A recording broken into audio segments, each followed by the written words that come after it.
It was one of those mornings when the sun hadn't even stretched over the rooftops yet, and already my day was ruined. I walked out of my house, coffee in hand, ready to drive to work, only to find my garage completely blocked by a shiny pearl-white SUV. Not just parked awkwardly on the curb, not just edging too close to my driveway. No, this thing was jammed right across the concrete like it was meant to be there. And I didn't even have to guess who it belonged to. Karen. Everyone has a Karen in their neighborhood. Ours wasn't just bad, she was a nightmare. President of the HOA, self-declared keeper of community standards, and the kind of person who believed the sidewalk, the street, and apparently even your garage belonged to her if she said so. At first I thought it was a mistake. Maybe she parked there overnight and forgot. Maybe she had an emergency. But when I walked up to check, I saw a neon orange sticky note slapped on my garage door. It said, "This garage violates HOA guidelines. Vehicle blocked until compliance is reviewed." HOA president. My jaw literally dropped. She didn't just block my garage. She did it on purpose. And she left me a note like I was some criminal. That was Karen's style, though. She didn't fine you like a normal HOA would. No, she used humiliation and intimidation. She'd leave nasty notes on cars, take pictures of violations, gossip about you at board meetings. But this was different. She had crossed into personal war. I knocked on her door, hard enough that my knuckles stung. She opened it with that smug, syrupy smile that could make your blood boil. "Morning, Harold," she sang sweetly. "I see you noticed the notice. HOA regulations clearly state that external paint must be HOA approved. Your garage door is well off-shade. Until the board reviews it, I've temporarily suspended use." "Suspended use?" I growled. "You blocked me in with your car. That's illegal." She tilted her head, smile widening. "Call it enforcement." I swear, in that moment, I felt heat rising up the back of my neck. Years of dealing with her nonsense boiled over. She thought she could get away with anything because she wore that stupid HOA badge and carried herself like she was untouchable. I wanted to scream. I wanted to call the cops right then and there. But then I looked at her, standing there smug, waiting for me to lose my temper so she could twist it against me. And that's when it hit me. If Karen wanted a war, fine. But I wasn't going to fight her the way everyone else did. Not with complaints. Not with fines. Not with yelling matches at meetings. No. I was going to make sure she never forgot the day she blocked my garage. And I had just the plan to do it. It started with a phone call. One of those calls where you don't even explain everything. You just say a few words, and the other person laughs on the line, knowing exactly what you need. Because while Karen thought she was untouchable, she had no idea who she was dealing with. I wasn't just some ordinary homeowner. I had friends. Friends with trucks. Friends with cranes. Friends who loved a good prank almost as much as they loved justice. And together, we were about to make history in our little HOA community. She thought she owned the neighborhood. She was about to learn what it felt like to be the laughingstock of it. Before we go on, hit subscribe, so stories like this reach you first. Living in an HOA neighborhood was supposed to be peaceful. At least, that's what the brochure said when I bought the house. Well-maintained streets, strong community standards, safe environment for families. It all sounded like a dream. But dreams can turn into nightmares when the wrong person gets power. And in our neighborhood, that person was Karen. Karen became president of the HOA 3 years before the garage incident, and it didn't take long for her to turn the role into her personal kingdom. She didn't just enforce rules, she invented them.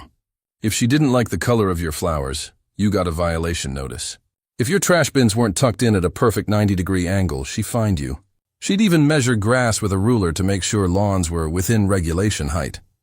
Most people grumbled but paid up. After all, fighting Karen meant endless letters, fines, and public humiliation at board meetings. Some homeowners even moved out to escape her wrath, but not me. I'd worked hard for my home, and I wasn't about to be bullied into submission by some self-crowned queen with a clipboard. Our first clash came when she accused me of storing unsightly equipment because my lawnmower was visible through the side gate. Then it escalated when she claimed my mailbox wasn't community standard. I fought every bogus claim, appealed every fine, and called her bluff whenever I could. That's when I realized Karen didn't hate violations. She hated people who stood up to her, and I was at the top of her hit list. Blocking my garage was just the latest escalation, but it was also the boldest. Until then, she hid behind paper notices and technicalities. This time she'd physically trapped me. She wanted to break me, humiliate me, and make an example out of me for the whole neighborhood. But instead, she gave me the perfect opportunity to break her. That evening, after Karen smirked her way back into her house, I sat at my kitchen table, staring at the sticky note she'd slapped on my garage. My blood boiled every time I read the words, suspended use. The more I thought about it, the more one thing became clear. I couldn't win this battle by playing her game. If I called the cops, she'd spin it as community enforcement. If I towed her car, she'd twist it into harassment. Even the sheriff's office hated getting dragged into HOA disputes. They'd probably tell us to work it out. No, this called for something smarter. Something bigger. That's when my mind wandered to an old buddy of mine, Dave. Dave and I went way back. We'd worked construction together years ago before I bought the house. These days, he ran a small business renting heavy equipment, cranes, forklifts, tow trucks, you name it. I remembered the time he jokingly said, "With the right crane, we could move a whole car onto your roof if you wanted." That memory stuck with me as I sipped my coffee and stared at Karen's SUV blocking my garage. My lips curled into a grin. What if, instead of just moving her car, I made a spectacle out of it? Not petty revenge, not vandalism. Something so outrageous the whole neighborhood would never forget it. Something that would strip away her smug authority and replace it with humiliation so big she couldn't spin it, couldn't deny it, couldn't come back from it. The more I thought about it, the more the plan took shape. Step 1, call Dave. Step 2, borrow his crane. Step 3, find the perfect drop zone. That's where inspiration struck. The mayor's lawn. Now let me explain. Our mayor wasn't corrupt or anything. But Karen worshipped him like he was royalty. She bragged constantly about her close relationship with City Hall. She acted like she had a direct line to him, using his name to justify her HOA tyranny. So what better way to destroy her credibility than to dump her car, her precious weapon of intimidation, right on his manicured front lawn? It was bold. It was insane. It was exactly what Karen deserved. Of course, pulling it off wouldn't be easy. Cranes weren't exactly discreet, and I couldn't just waltz into her driveway in broad daylight. I needed timing, planning, and a few trusted allies. That night, I scribbled ideas into a notebook like I was planning a heist. Timing. Late at night, when most of the neighborhood was asleep. Entry. Through the side alley, avoiding her motion lights. Lift. Secure the SUV from the undercarriage, making sure not to damage it. This wasn't about destroying property. It was about humiliation. Transport. Move it slowly, carefully, through the back road leading toward City Hall. Drop. Place it neatly on the mayor's lawn like a trophy. It sounded crazy, but the crazier it sounded, the more I wanted to do it. And Dave, he loved the idea. When I called him, he burst out laughing so hard I had to hold the phone away from my ear. "You're serious? You want to airlift Karen's SUV? Man, that's legendary. Count me in." With Dave on board, the plan was real. The next step was patience. I had to bide my time, gather what I needed, and wait for the perfect night. Karen had no idea, of course. Every day she strutted past my house with that smug little smile, proud of her victory. She thought she'd beaten me. But all the while, I was digging deeper into the plan that would turn the entire neighborhood against her. And soon, she was going to regret ever blocking my garage. We picked a night in late October, cool, clear, no moon to give our silhouettes away. Dave promised discretion. He knew the crew, the routes, the back roads that police rarely bothered with. We kept the team small, Dave and his crane operator, my neighbor Rosa, who owed me a favor after I helped her replace a fence, and me, the ringleader with a plan scribbled on a napkin. The week. Before, I did recon like a man half my age. I watched Karen's routines from behind my curtains. Morning coffee on the porch at 7:15, gardening at noon. Those smug twilight strolls where she'd gossip with the HOA clique beside the mailbox. Her car was a fixture, parked in that exact infuriating blocking position before dawn. That consistency was our advantage. We knew when she wouldn't be home. We did a dry run with an empty trailer to test the back roads. Narrow turns, low-hanging branches, an old railroad spur, every obstacle mapped and memorized. The crane was bigger than I expected, a hulking beast that looked like a dinosaur parked behind my shed. Dave grinned like a kid.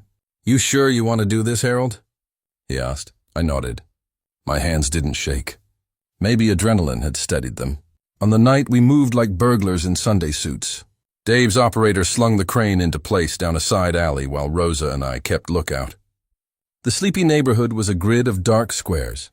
Only the occasional motion light blinked. My heart thudded in my throat when we crept up to Karen's driveway. There it was, the pearl-white SUV, glinting faintly under the street lamp, like a monument to someone else's arrogance. Hooking the car up was trickier than the videos made it look. We lashed straps under the axles, checked balance twice, and moved with surgical patience. Every creak from the crane felt like a shout. We'd promised no damage. This was spectacle, not sabotage. I watched the neighbors' houses pass like silent witnesses as the crane lifted Karen's car off the pavement and swayed it above the quiet street. The sight, a pristine SUV dangling in the night, was surreal and thrilling. Then the near miss. A police cruiser rounded the corner 2 streets over, headlights cutting toward us. Time slowed. Dave's face went white. The operator froze for a breath, then eased the car down into the waiting trailer behind the crane. We held our breath as the cruiser rolled past, oblivious. I almost laughed with relief, but excitement hummed too loud in my veins. With Karen's car secured, we ghosted down the back roads toward City Hall, every turn practiced, every stop planned. The mayor's lawn lay framed by old oaks and the soft glow of civic lamps, ideal for a visual that would dismantle Karen's swagger and force the whole town to look. We pulled up at the appointed spot just before dawn, crane's boom humming. The air tasted like diesel and mischief. As the first pale fingers of light crept over the mayor's house, we started the lift that would make the whole neighborhood remember the morning Karen's arrogance came down. Literally. The sun hadn't fully broken yet. Just a soft gray blush spreading across the horizon. That was perfect. Enough light for visibility, not enough for the neighborhood busybodies to start their morning jogs. The crane's cables groaned as Karen's SUV began to rise again, this time not from her driveway but from the flatbed trailer we'd used to smuggle it here. Slowly, steadily, it lifted, hovering against the backdrop of City Hall's pillars like some absurd parade float. "Careful, careful," Dave whispered, guiding the operator with hand signals. Every second stretched out, thick with risk. One wrong tug and the car could swing into the mayor's oak tree or crash onto the walkway. This wasn't just about humiliating Karen anymore. It was about proving we could pull off the impossible without collateral damage. And then, with a thud that felt like thunder in my chest, the SUV touched down on the mayor's manicured front lawn, right between the rose bushes and the flagpole. Neat, centered, impossible to ignore. We froze. For a beat, the whole world seemed to hold its breath. Then the silence cracked. A dog barked down the block. A curtain shifted across the street. Lights flickered on in nearby windows. Within minutes, half the block was awake and gawking. Someone gasped, "Is that Karen's car?" Another neighbor burst out laughing. Phones came out. Flashes snapped. It was viral fuel being captured in real time. The mayor himself stepped out in a bathrobe, coffee mug in hand. He squinted at the gleaming SUV parked like an art installation on his lawn. "What in God's name?" he muttered. When he saw the HOA sticker still plastered on the windshield, his frown deepened. By then, Karen had been alerted. She stormed down the street, hair tangled, slippers flapping, her voice shrill enough to cut through the morning air. "That's my car!" "Who did this?" "This is vandalism! This is a crime!" But instead of sympathy, she was met with chuckles and camera phones. Her power, built on fear and paperwork, collapsed under the weight of raw public ridicule. Every angry step she took toward the mayor only dug her deeper. The mayor raised a hand, silencing the crowd. He didn't shout. He didn't even look at Karen. Instead, he calmly asked, "Is this how you've been running the HOA?" That single question landed heavier than any crane could. It wasn't just about the car anymore. It was about exposure, about stripping the mask off Karen's little empire and showing the town exactly who she was. As the whispers spread, neighbors swapping stories, sharing photos, laughing at her meltdown, Karen's voice cracked. For the first time, she didn't look like the tyrant of the neighborhood. She looked small, and I stood there in the background, heart pounding, knowing we'd just pulled off the most spectacular checkmate our little town had ever seen. By noon, the photos were everywhere. Facebook feeds, neighborhood chats. Even the local news picked it up. HOA president's car airlifted to mayor's lawn. Karen's power collapsed overnight. The mayor ordered an investigation, the HOA board dissolved, and every bogus fine she'd ever issued was refunded. Neighbors who once whispered in fear now stopped me on the street, shaking my hand, laughing about the great airlift. As for Karen, she moved out within the month, too humiliated to stay. And me? I finally parked in my garage, free, unblocked, and smiling wider than ever.